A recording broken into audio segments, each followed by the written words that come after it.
Hello, good morning. My name is Dr. Muhammad Wais. I am working as Assistant Professor of Physics in Government College for Men, Kurnool.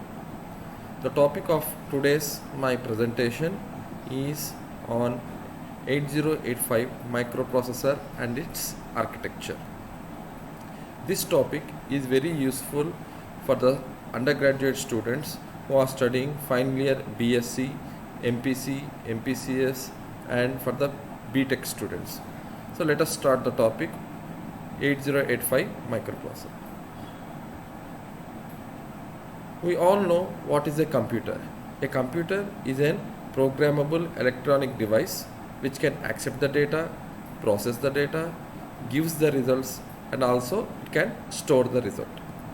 But if you look at a block diagram of any computer, it mainly consists of these three main blocks. The first block is called input device, the second block is the central processing unit and the third one is the output device. In the central processing unit, if you see in the diagram, there are three main subparts. The first one is the control unit, arithmetic logic unit and the memory unit. Now, if I replace the two subparts of the CPU, that is the control unit and the arithmetic logic unit, with a device called a microprocessor, then such a computer is called a microcomputer. So a microprocessor can be defined as it is a multi-purpose programmable semiconductor device consisting of electronic logic circuits. It can read the binary instructions from a storage device and can accept the binary data as an input and process the execution. For any microprocessor, these are the three main basic segments, that is the arithmetic logic unit and the register unit and the control unit. So a microprocessor can understand only binary language because it is a digital device. It can understand the language of binary, that is the combination of zeros and ones.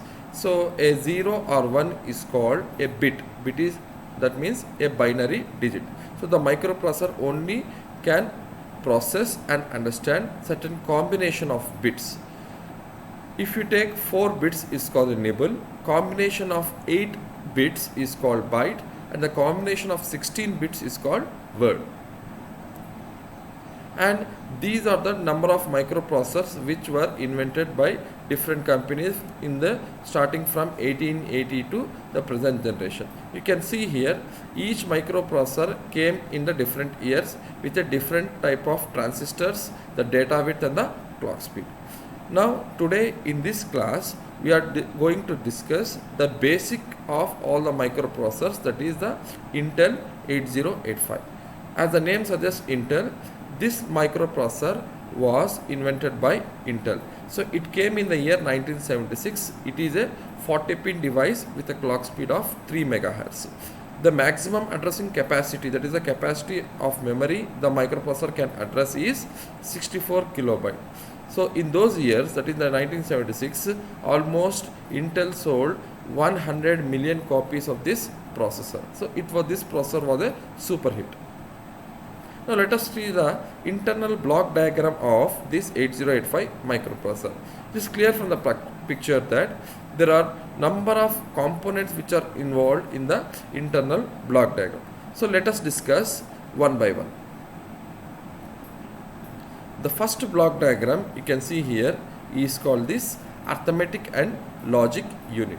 So this arithmetic and logic unit, as the name suggests, can perform the arithmetic and logical operations like addition, subtraction, logical AND and OR NOT, and logical exclusive OR, complementing, incrementing, decrementing, left shift, rotate right, rotate left and the clear. So it can process the binary information using the arithmetic logic unit.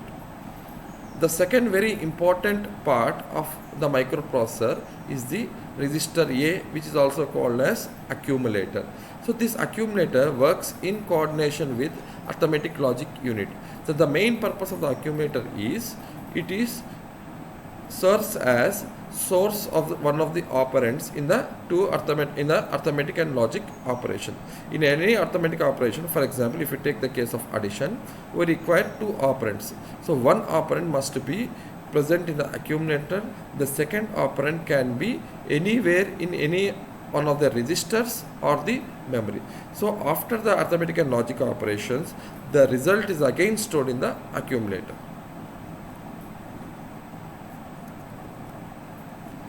And there is another register which we call known as flag register. This is also known as program status word. So this register gives the status of the microprocessor. So the status changes after the arithmetic and logic operation. There are 5 status flags which denotes the different types of operations and their result. So the carry flag, the parity flag, the auxiliary carry flag, the zero flag and the sign flag. The remaining 3 flags are kept empty in the flag register for the future purpose and the future use.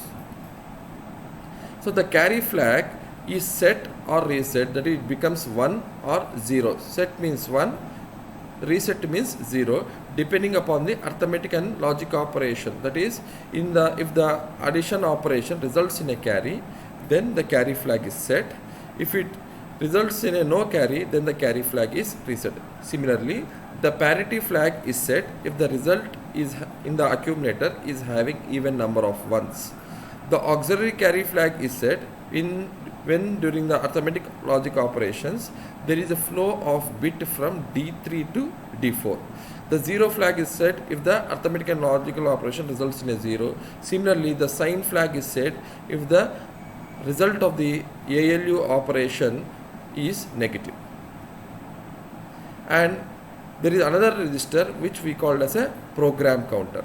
So this program counter is used to specify the address of the next instruction. That is, the microprocessor looks for the program counter for the next instruction to be executed. There is another register which we call as instruction register. So this instruction register consists of the instruction opcode, that is the program which we have written in the memory. So that the opcode for that instruction is held by the instruction register, and the decoder register decodes the instruction of the instruction register and processes the execution of the instruction. If you see in the block diagram, there are certain registers which can be seen in the yellow color. So these registers are called the general purpose registers. So there are 6 general purpose registers: register B, C, D, E and H and L. All these registers are 8-bit registers. So they can hold the data of 8-bit length. These registers are used for general purpose and during the arithmetic and the logic operation. There is another register which is called the stack pointer register. The stack pointer register is a 16-bit register.